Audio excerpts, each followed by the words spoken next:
My hat is like a shark's fin. Deepest blue is my hat is like a shark's fin. Deepest blue is my hat is like a shark's fin. Yeah, blue is my hat is like a shark's fin. Deepest blue is my hat is like a shark's fin. Deepest blue is my hat is like a shark's fin. Deepest blue is my hat is like a shark's fin. What is up, people? This is the Shark Attack. I am yours truly, Sean Williams. We are counting down till SummerSlam, and a lot has taken place since the last time we did a show. So, without further ado, let's get right to my feeding frenzy. You're gonna need a bigger boat. The big announcement that Stephanie McMahon had on Raw this past week, and she had Vince and Triple H all present, was the pay-per-view called Evolution. Not to be confused with Triple H's stable, this is going to be the first all-women pay-per-view that the WWE is producing. And I'm curious to see how that card shapes out and how that's going to turn out. But this is truly a big step for the women's division, which has come a long way over the last couple of years. And at this point, the only thing that they've yet to do is main event WrestleMania, which I'm not saying that I actually think that that's around the corner. And there's quite a few that I think can pull it off, but I mean, of course, you're going to see the Raw and SmackDown women titles being defended. There was speculation they were going to do a women's tag team title, but I think I'm kind of glad they didn't, just because there's too many championship belts as is, and half the time they're not even given proper recognition. But all those ladies on that roster deserve all the props in the world. They've come a long way over the last couple of years, and it's definitely paying off.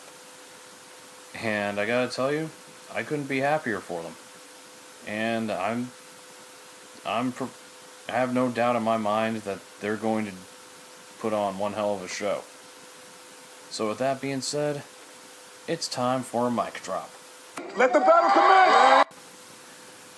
One of the highlights was seeing Paige lay down the law on James Ellsworth and fired his ass. And, gotta say, I'm wondering, the security that she had drag him out literally. Did they get paid double time for the fact that they were not only security, but also taking out the trash? You know, while his removal was more likely a work, Ellsworth was not under contract with the WWE despite his return. As a matter of fact, he was reportedly only getting paid per appearance. And they got what they needed out of the guy, and let's face it, he's never going to main event. He's never been good enough for that in WWE TV. But he does, I guess, the one few time I'll actually give him props for something. He does do the job in being a pest and annoying the crap out of everybody, and being a distraction. But now that experiment's over, now we can see what'll happen from this point on for Carmella without that useless tool. But luckily, on an added note, him getting fired was not the only highlight from SmackDown. The other highlight was AJ Styles' next challenger has been confirmed for SmackDown, and it is the Samoan submission machine, Samoa Joe. I am looking forward to this match on an epic level. AJ Styles and Samoa Joe have had numerous fights, whether in TNA or anywhere else, and frankly, they don't have a bad match in them. But I will say that I think now should be the time where you have AJ drop the belt and chase after it, instead of being the champ. Samoa Joe needs this win. In terms of a championship, he has yet to truly do anything since being moved up to the main roster. And if you need a guy to be the top heel and be the champion, you couldn't have asked for anybody better than Samoa Joe. And let's face it, it'll give AJ the chance to have other angles, but AJ is versatile to where he doesn't need to always be on top. I mean, he will hold the title again if he loses it, and a loss will not hurt AJ's popularity, not by a long shot. So I'm looking forward to this match, and I think we are in for a real treat in seeing AJ Styles and Samoa Joe. Which, did you ever think that we would actually see Samoa Joe and AJ Styles not only in a world title match in WWE, but on one of the Elite pay-per-views, which are still WrestleMania, Royal Rumble, SummerSlam, and Survivor Series? The fact that we're seeing this is just a huge testament to both guys. They've come a long way, they've earned this, and do I think they're going to steal the show? Guaranteed. There is absolutely no reason to think that they won't steal the show. So I'm looking forward to it, and I still think we're going to see a new champion crowned. Alright, that being said, we're going to take a quick break. We'll be right back right after this. This is Brian H. Waters, co-host of The Wrestling Realm and the host of Break It Down with Brian H. You're listening to The Shark Attack with Sean Williams. Big shout out to my good friends Brian Waters and, of course, Dwayne Allen. They had a big day today with the con that they've been talking about. And, of course, you could check out Brian's show, Break It Down with Brian H. And, of course, check out him and Dwayne out on The Wrestling Realm. They've come a long way, and I couldn't be happier for those guys. Alright, that being said, talked about the good, now comes the bad. This is Question Authority. Who's in charge over there? This is aggravating me now. What, I can't count on you people? Roman Reigns versus Brock Lesnar for the third time in 6 to 7 months. Why? Why are we getting this match again? This will be the third time that we've seen them wrestle in the same year, and none of the matches between the two have been any good. Decent at best, and that's being kind. The two don't have any chemistry, and frankly, we saw the main event at WrestleMania, and it stunk. We saw their cage match at Greatest Royal Rumble, and it was not good either. WWE blew a huge opportunity, because if Brock Lesnar is leaving after this, and most likely I don't see any reason he wouldn't, you blew a golden opportunity to have him and Bobby Lashley face off at SummerSlam. There's still time. They could always make it a triple threat. I wouldn't be surprised if they didn't do that, though. But here is the silver lining here. Bobby Lashley is still getting cheered. The crowd hasn't turned against him yet. But you would have had a lot of pissed off people if Braun cashed in after Bobby Lashley wins and took the belt from Bobby Lashley. Because he still has got people cheering for him, at least for now. Now, Roman wins the match and is holding the title, and Braun cashes in on him and beats the ever-loving crap out of him like he kind of has a history of doing, then it's a different story. Then you get a mad reaction for Braun Strowman, and you get the title on him finally. But the beauty part about this is I've said this, one way or the other. Brock Lesnar is not walking out with the Universal title after the month of August. Now, that being said, it is time for the cast-off of the week.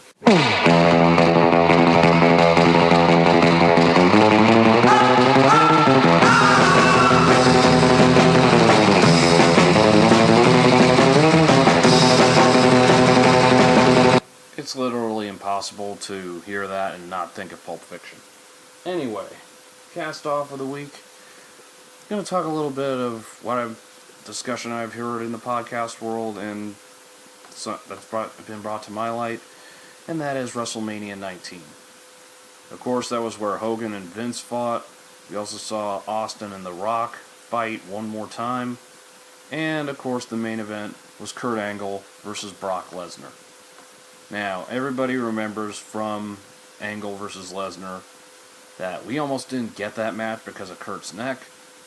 And Brock Lesnar knocking himself stupid when he did that shooting star press that was just botched.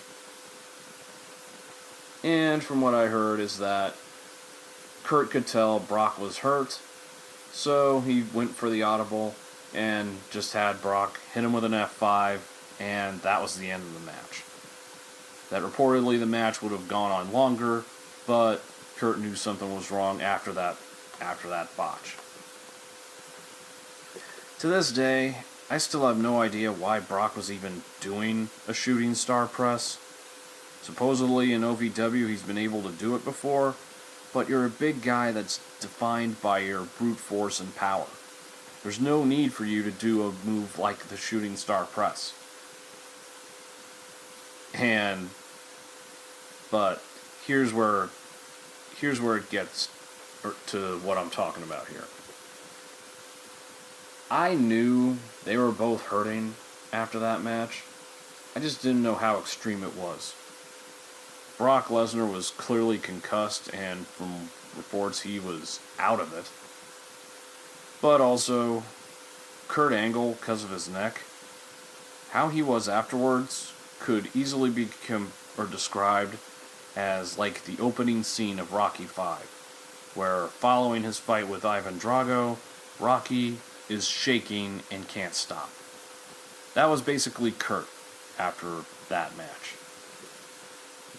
I know the phrase, they damn near killed each other. In this situation, they might have had, is not that far from the truth. They left it all out there. I mean, they just went to town. And then, of course, the other part that I wanted to talk about was Austin versus The Rock. A lot that I was hearing is that The Rock, or Stone Cold, was nowhere near in the condition that he's been in the past. That he was in pretty rough shape. And it got to the point where, after he took the third rock bottom from The Rock, he was just ready for that match to be over. Now, looking back, none of us could have imagined that was Stone Cold Steve Austin's swan song. But that was the last match he would ever do.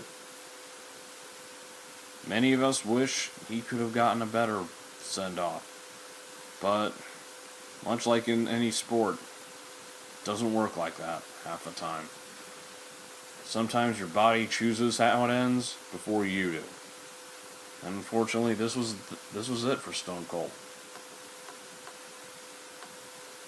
So, I think, in retrospect, we never truly recognize or appreciate what these guys go through to give an audience, both televised and live, such a big show. I mean, The Rock was lucky in the fact that he was able to leave on his own terms and while he was on top of his game. Stone Cold, I mean, whether it was his knees or his neck, at some point you gotta ride off. And that was unfortunately where he chose, or he had to ride. He had to. Now as for Kurt Angle and Brock Lesnar, they really just laid everything on the line in trying to make sure that all the build for this match didn't disappoint and that we got the match that we were wanting. Makes me feel more relieved that Kurt Angle did get the surgery after that match, because Lord only knows what would have happened if he chose not to. Other thing I want to talk about in this segment is one of the angles that drew me in WCW when I was first starting to get into it was the Black Scorpion and Sting. Now, Sting was practically haunted by the Black Scorpion. And everybody wondered who he was. He claimed to be somebody of Sting's past and was doing everything to play these mind games with Sting. Who was the newly crowned world champ after defeating Ric Flair at the Great American Bash. Now, here's where the angle culminated. At Starrcade 90 Collision Course.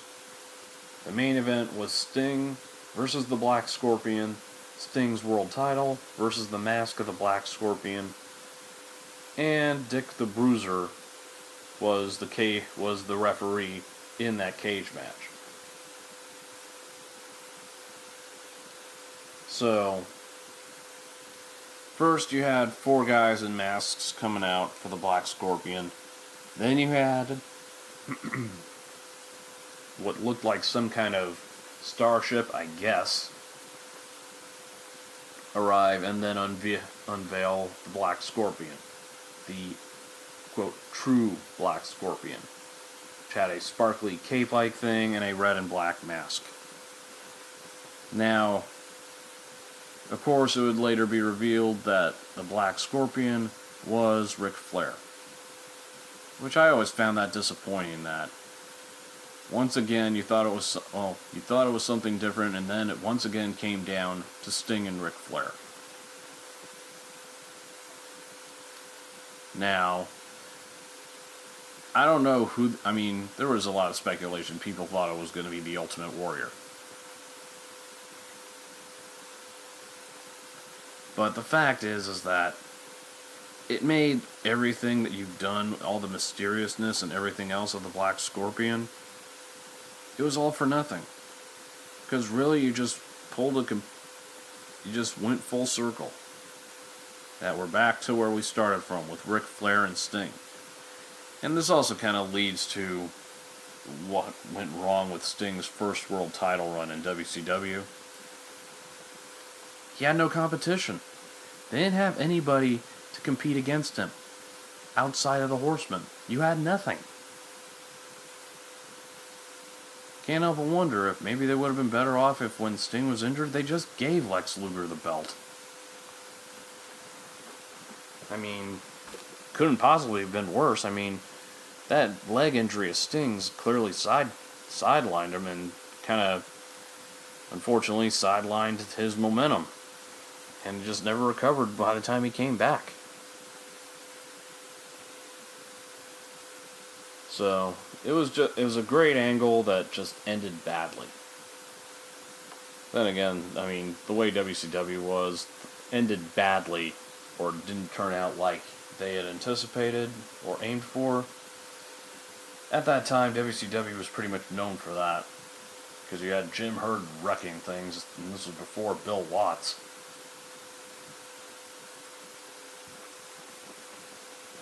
So, it's just one of those angles that we'll never know what could have been.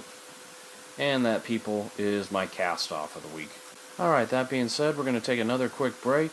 So we'll be right back after this. Don't go anywhere. Hello, ladies and gentlemen. This is Brian H. Waters, and you're listening to The Shark Attack with Sean Williams. Alright, thank you guys for that. Thank you, Brian, for that plug. And now it's time for From the Mouth of the Shark. Smile, you son of a bitch! Alright, so let's take it to the polls, people. Alright, so first poll that I put out was, which tag team do you wish never broke up? The options were America's Most Wanted, Doom, the Rock and Roll Express, and the Steiner Brothers. And we actually tied for who was the winner between the Steiner Brothers and the Rock and Roll Express. Truthfully, you can make an argument for any of these guys. For America's Most Wanted, yeah, they were the team that set the standard in TNA, but James Storm was able to have a successful run, whether it with Beer Money or in singles. Even though he never truly got the break that he should have had. But Chris Harris went absolutely nowhere after the split of America's Most Wanted. And the Rock and Roll Express, this was a situation where neither one really had much success on their own. I mean, the Battle of the Rock and Roll Express that took place between Ricky Morton, or at that time because of the York Foundation, Richard Morton and Robert Gibson, really went nowhere. And they just ended up finding themselves back as a tag team in other promotions. Doom, here's the thing. Ron Simmons, of course, went on to win the world title in WCW. And while his title win was memorable, his title reign was forgettable. Butch Reed, who had wrestled in singles, after the split, he just went nowhere. So, really, they didn't have much success. I mean, with the exception of the world title win, not really much success for them on their own. Now, here's why I picked the Steiner brothers. Yeah, Scott Steiner had a couple world title wins in him. And yeah, some people still, they kind of got used to Big Papa Pump, but as far as I'm concerned, Scott Steiner's best was when him and Rick Steiner were the Steiner brothers. Rick clearly went nowhere on his own, but nothing can truly compare to their days as the Steiner brothers and taking on some of the best tag teams that have ever been put in front of them. So for that reason, I'm sticking with my pick being the Steiner brothers. The next poll that I had refers to NXT, and because Aleister Black has lost the NXT title to Tommaso Ciampa. Now, I said since it's looking like Aleister Black may be on his way up to the main roster, where should he go when he moves up? And it actually was, believe it or not, it was quite a bit of a landslide here. That about 6 people to 1 voted that he should go to SmackDown.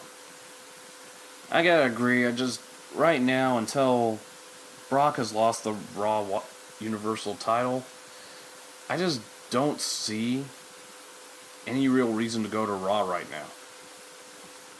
And I know it'll change once Brock drops the belt, but right now it's just hard to really picture that working out for Aleister Black. I like the guy. I think he's a tremendous talent. I just don't want him getting lost in the shuffle. And I really think that we can actually get more out of him if he goes to SmackDown. Alright, another poll I actually asked, who walks out as the WWE World Champion after SummerSlam? Samoa Joe or AJ Styles? And it was 5 against 4 that people think Samoa Joe will walk out as the champ. As I said earlier, I was already saying I think Samoa Joe's going to do it. He needs this win a lot more than AJ does. And I think now is the right time to have AJ drop the belt and have him chase after it for once. And the last poll that I had was, who does the spear better of these two following the 2 matches they've had? Bobby Lashley or Roman Reigns? I don't know, there's something about the way Roman does it that I just think, I kind of like that little flip that Bobby Lashley does after he connects with it. Similar to Moose in TNA when he used to do that in Ring of Honor. Which, by the way, I'm not surprised that Moose lost to Austin Aries. I like the guy, I just feel like there's something that's yet to be discovered for Moose. And one other shout out I'll give, because I forgot to mention this in the mic drop, that Andrade Cien Almas, I feel like I'm finally starting to see what we got when he won the NXT title. He's looking like the athlete that we were seeing before. Him and Selena Vega work well together, but he's had 3 matches if you include the one he had with Sin Cara at Extreme Rules. But his match with AJ was great. even though he didn't win and it was non-title.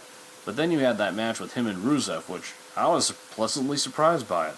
I can't remember the last time I was ever feeling truly excited about a Rusev match, but this one pulled it off. And having a little fight between Lana and Zelina Vega, why the hell not? As far as do I think it's the end of Rusev Day, I don't know yet.